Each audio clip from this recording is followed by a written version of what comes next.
আপনারা দেখছেন ডিএনএন বাংলা। আমি আপনাদের সাথে শুভঙ্কর দাস। খবর শুরু করার আগে আপনাদের সকলের কাছে অনুরোধ, আমাদের চ্যানেলটি অবশ্যই সাবস্ক্রাইব করুন এবং পাশে থাকা বেল আইকনটিতে ক্লিক করুন। এই মুহূর্তে আমরা যে খবরে চোখ রাখব। প্রিয় দর্শক, আমি অরূপ মৈত্র, ডিএনএন বাংলার প্রতিনিধি। এই মুহূর্তে আমরা রয়েছি রিসরা গ্রাম পঞ্চায়েতের জগন্নাথপুরে। এখানে যেটা দেখা যাচ্ছে যে এই যে ব্রিটানিয়া কোম্পানির ইউনিট গ্যাঞ্জেস ভ্যালি, সেই গ্যাঞ্জেস ভ্যালি কিন্তু গতকাল থেকে গেট বন্ধ। সেই কোম্পানি কিন্তু এই কর্মীগুলোকে কোনো কিছু না জানিয়ে, তাদেরকে অগোচরে রেখে, তাদের বক্তব্যের গুরুত্ব না দিয়ে গতকাল তাদেরকে একটা সাসপেনশন অর্ডার দিয়ে বাইরে বার করে দেয় এবং আজও অবধি সেই গেট খোলা হয় না। লোকাল প্রশাসন যেমন এসেছেন, পাশাপাশি এসেছে হিউম্যান রাইটস কনভেনার অফ ইন্ডিয়ার জনাই শাখার কর্মীরা। তারা কিন্তু আজকে সারাদিন ধরে এখানে আছেন এই পরিবারগুলোর সঙ্গে, এই কর্মীগুলোর সঙ্গে তারা কিন্তু পাশে আছেন। এবং আমি জেনে নেব, এখানে রয়েছেন ডিআই সাহেব, সেই ডিআই সাহেবের কাছ থেকে জেনে নেব যে কি জানতে পারলেন এখন অবধি। জানতে পারলাম এনাদের 42 জন স্টাফকে কোনো কিছু আগে থেকে অ্যাডভান্স না জানিয়ে হঠাৎ করে বসিয়ে দেওয়া হলো। পরের দিন একটা কাগজে লিখে দিল নোটিশ যে আজকে থেকে বন্ধ। কেন বন্ধ, কী বৃত্তান্ত, ওই কাগজেই যেটুকুন লেখা, এনারাও ঠিকঠাক জানেন না এনাদের সঙ্গে কি সব চুক্তি হয়েছিল সেগুলো ঠিকঠাক কিছু কাগজপত্র এনাদের কাছে নেই বা ওনারা দেননি, যেটাও হবে। তো লোকাল প্রশাসনকে আমরা জানিয়েছি এবং আমরা হিউম্যান রাইটস কনভেনার অফ ইন্ডিয়ার তরফ থেকে আমরা সদা সর্বদা ওনাদের পাশে আছি এবং থাকবো। লিগ্যাল ওয়েতে যতদূর যাওয়া যায় আমরা যাব। এই ব্যাপারটা কিন্তু ইমিডিয়েটলি স্টেপ নিলে ভালো হয়। যদি আজ হয় আজ, অথবা আগামীকালই যেন এটা খুলে দেওয়া হয় কর্মীদের স্বার্থে। যদি প্রয়োজন হয় কর্মীদের নিয়ে বসুন, কোনো ইউনিয়ন লবি কোনো কিছু না করে এটা করা হোক, এটাই আমার একান্ত কামনা।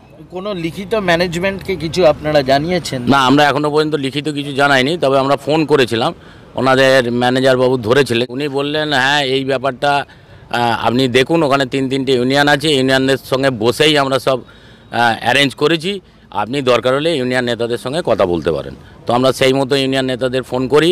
2জন ফোন তোলেন না, একজন তুলেছিলেন, উনি বললেন আসতে পারবো না। একজন বললেন যে আমি চেষ্টা করছি, আধ ঘন্টার মধ্যে আমি পৌঁছানোর চেষ্টা করছি।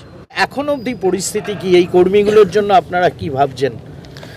দেখুন, এই এতগুলো পরিবার বেকার হয়ে যাবে এবং আপনারা দেখতে পাচ্ছেন আমার এই জিভিএফের কর্মী ভাইয়েরা, তারা একদম কি বলবো, দিশাহীন হয়ে পড়েছেন। কিন্তু আপনারা জানেন যে এখানে ম্যানেজমেন্ট এবং যে ইউনিয়ন কমিটি আছে তারা গট আপ করে এই ভাইদের পেটে লাথি মারতে চাইছে। আমি এই ল্যাঙ্গুয়েজটা এইভাবেই ইউজ করলাম। কিন্তু আপনারা জানেন যে আমাদের মাননীয় মুখ্যমন্ত্রী মমতা ব্যানার্জি সর্বদা অন্যায়ের বিরুদ্ধে প্রতিবাদ করে এবং উনি করবেন। হ্যাঁ, 2-1জনকে নিয়ে তো তৃণমূল দলটা হয় না। আর কে আমাদের দলের কাছে আমি দায়িত্ব নিয়ে বলতে পারি যে যে সকল নেতারা এটা করছে তার কিন্তু আমার দলের কাছে সেই গাইডলাইন ওনারা নেননি এবং আমাদের দলকে জানাননি কথাটা। তাই আমি এটা প্রতিবাদ করছি তীব্র কণ্ঠে যে এর জন্য কিন্তু আমার তৃণমূল কংগ্রেসের দলটাকে আমি এখানে জিভিএফ কর্মী ভাইদের বলবো, এই 2-1জনকে নিয়ে কিন্তু তৃণমূল দলটি নয়, এদের ভরসা করবেন না। আপনারা আমাদের উচ্চতর নেতৃত্ব, আমাদের সাংসদের ওপর ভরসা রাখতে পারেন, আমাদের মাননীয় মুখ্যমন্ত্রী মমতা ব্যানার্জির ওপর ভরসা রাখতে পারেন, আমাদের সরকারের ওপর ভরসা রাখতে পারেন। আমরা সর্বদা আপনাদের পাশে আছি, পাশে থাকবো এবং আপনাদের জন্য আমরা আপনাদের সমস্যা দিদিমণির কাছে পৌঁছে দেওয়ার ব্যবস্থা করছি। এবং আপনারা জানেন যে আমাদের সরকার সর্বদা বলেছেন যে ফ্যাক্টরি চালু রেখে আমার শ্রমিক ভাইদের দাবি দাবা শুনতে হবে। আমি ম্যানেজমেন্টকে অনুরোধ করব, জোর হাতে অনুরোধ করব যে আপনি এইভাবে আমার এই এলাকার এতগুলো পরিবারকে নষ্ট করে দেবেন না, পথে নামাবেন না। আপনি আপনার ফ্যাক্টরি চালু করুন, যা সহযোগিতা দরকার আমার এই জিভিএফ কর্মী ভাইয়েরা আপনাকে সহযোগিতা করবে। কিন্তু আপনারা অন্যায় ও অবিচার এদের ওপর করবেন না। যদি করেন তাহলে নিশ্চয়ই আমরা সেই প্রতিবাদ করব এবং আগামী দিনে যদি আপনারা না শোনেন, আগামী দিনে এখানে আরও বড় আন্দোলন এই ভাইরা থাকবে এবং আমরাও তাদের সাথে থাকবো, আমার সরকার তার সাথে থাকবে।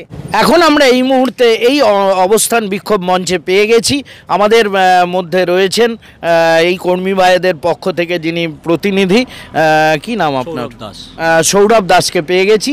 তার মুখ থেকে জেনে নেব যে কাল থেকে কি পরিমাণ এই মানসিক নির্যাতনের শিকার তারা, কি বলবেন?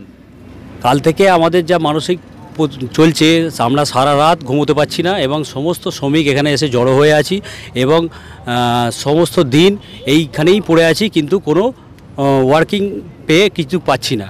অথচ এখানকার যিনি CITU যে ইউনিয়ন আছে, অ্যাকচুয়ালি এরাই লিডিং করে ম্যানেজমেন্টের সাথে, তো এরা সম্পূর্ণভাবে আমাদের সাথে নেই।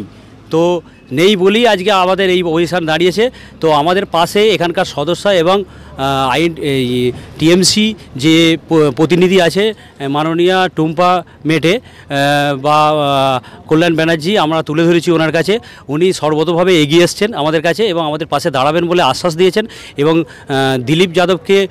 মাননীয় দিলীপ যাদবকে দায়িত্ব দিয়েছেন যে এই ব্যাপারটা দেখার জন্যে। তো আমরা আশা করব আমাদের madam, honourable madam Mamata Banerjee এবং আরও মলয়বাবু সবাই মিলে এই ফ্যাক্টরি যাতে ওপেন হয় এবং আমরা যেভাবে কাজ করছিলাম সর্বতভাবে কাজ করতে রাজি আছি, তার জন্য সমস্ত রকম সহযোগিতা ম্যানেজমেন্টের সাথে আমরা করতে রাজি আছি। আর আমাদের এখানের কিছু শ্রমিককে এই আন্দোলন করছে বলে ডিসমিস করা হয়েছে। সেই 6 জন শ্রমিক ভাই আমাদেরই বন্ধু, এদের ছাড়া আমরা কোনোভাবেই ফ্যাক্টরি ওপেন করব না এবং এদের নিয়েই আমরা ভেতরে কাজ করব এবং যেভাবে কাজ করছিলাম বন্ধু মিলে তাদের সাথেই একসাথে কাজ করব।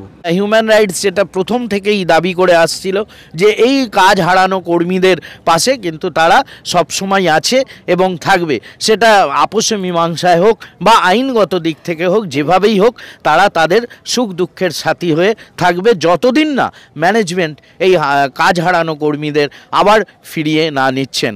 ক্যামেরা HBর সাথে অরূপ মৈত্র, DNN বাংলা, জগন্নাথপুর, হুগলি। ভিডিওটি ভালো লাগলে লাইক ও শেয়ার করে প্রিয়জনদের মাঝে ছড়িয়ে দিন এবং আমাদের চ্যানেলের নতুন দর্শক হলে চ্যানেলটি সাবস্ক্রাইব করুন। ধন্যবাদ।